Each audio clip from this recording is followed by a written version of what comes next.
วัสดีค่ะทุกคนหมอจริงนะคะ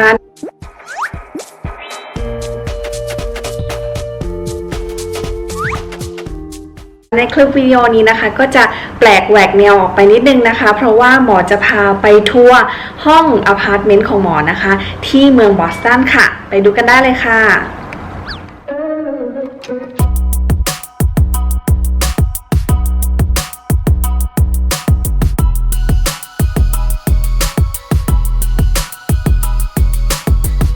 พอเดินเข้ามาในห้องนะคะด้านขวาก็จะเป็นฝั่งห้องครัวนะคะแล้วก็ด้านซ้ายหมอเอาตัวที่ใส่รองเท้านะคะชั้นวางรองเท้าแล้วก็ที่แขวนเสื้อโค้ทไว้ตรงนี้นะคะ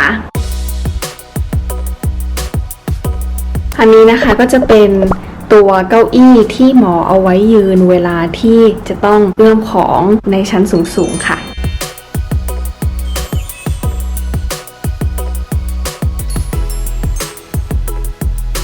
อันนี้ก็จะเป็นที่ล้างจานนะคะซึ่งปกติแล้วเวลาที่หมอกินข้าวนะคะก็จะเอาจานมาใส่น้ำไว้นะคะแล้วก็ตอนเย็นก็ล้างทีเดียวค่ะ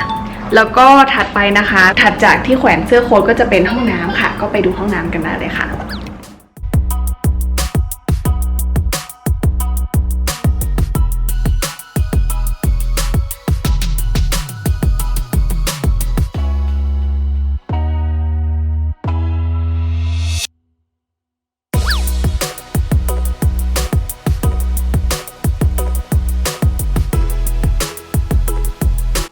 ตรงห้องครัวก็จะมีตู้เย็นแล้วก็มีชั้นวางของหมอใส่เครื่องครัวและซอสปรุงรสต่างๆไว้สำหรับทำอาหาร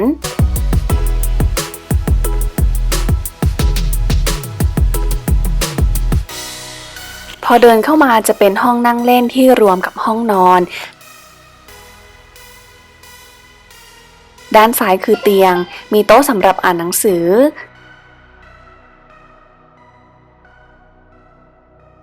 โต๊ะกินข้าวและโซฟาตรงนี้คือเครื่องซักผ้าและเครื่องอบค่ะ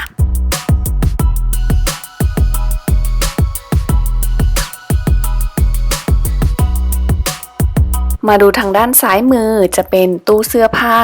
หมอมักแยกเสื้อโค้ทแล้วก็เสื้อสำหรับฤดูหนาวไว้ด้านซ้ายและชุดเดรสกับเสื้อแขนสั้นไว้ด้านขวาค่ะ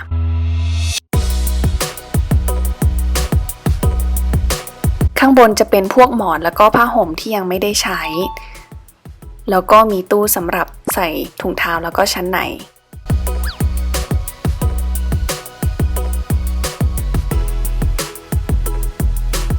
ข้างล่างในนี้จะเป็นกระเป๋าเดินทางค่ะ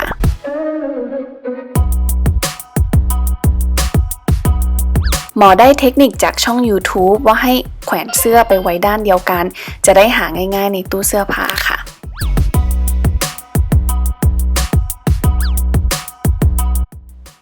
เรามาดูตรงเตียงนอนกันบ้างนะคะอันนี้ผ้าห่มของหมอมี2ด้านกลับด้านได้ทำให้รู้สึกเหมือนกับว่าได้เปลี่ยนผ้าห่มบางครั้งถัดไปเป็นที่วางเสื่อโยคะของหมอเนื่องจากว่าหมอเล่นโยคะค่อนข้างบ่อยก็เลยเอาไว้ตรงนี้ขี้เกียจเก็บ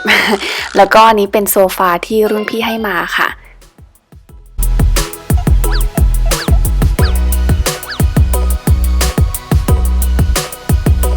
ตรงนี้เป็นตะกร้าใส่ผ้าห่มค่ะถัดมาคือโต๊ะกินข้าวหมอชอบนั่งมองออกไปนอกหน้าต่างเวลาทานอาหารก็เลยเอาตั้งไว้ตรงนี้ค่ะแล้วก็ส่วนต้นนี้คือต้นกระเพราที่เพื่อนให้มาค่ะหมอชอบเอาตัดใบมาทำผัดกะเพราบางครั้งแล้วก็รอให้มันโตแล้วก็ตัดอีกรอบค่ะอันนี้เป็นชั้นวางหนังสือเล็กๆมีป้าย YouTube ครบ 100,000 ไลค์นะคะก็ต้องขอบคุณทุกคนที่ติดตามช่อง YouTube ของหมอด้วยนะคะส่วนอันนี้เป็นไฟล์เอกสารที่หมอแยกไว้หมอเริ่มทำแบบนี้มาประมาณ3 ปีที่แล้วแล้วก็เปลี่ยนชีวิตมากเลยค่ะเอกสารที่สำคัญแต่อาจจะใช้ไม่บ่อยอย่างเช่นพาสปอร์ตบัตรประชาชนมันก็จะมีที่ของมัน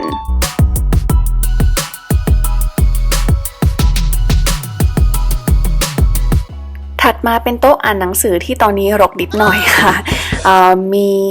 พวกหนังสือที่หมอกำลังอ่านมีรูปเพื่อนแล้วก็มีปฏิทินของแต่ละเดือนอยู่อันนี้เป็นกล่องใส่ดินสอที่หมอรีไซเคิลจากขวดน้ำค่ะเพ ราะว่าหมอไม่อยากให้ขยะมันเยอะเกินไปก็เลยไม่ได้ซื้อกล่องดินสอใหม่มีโคมไฟแล้วก็ติดอะไรที่ต้องทำต่างๆไว้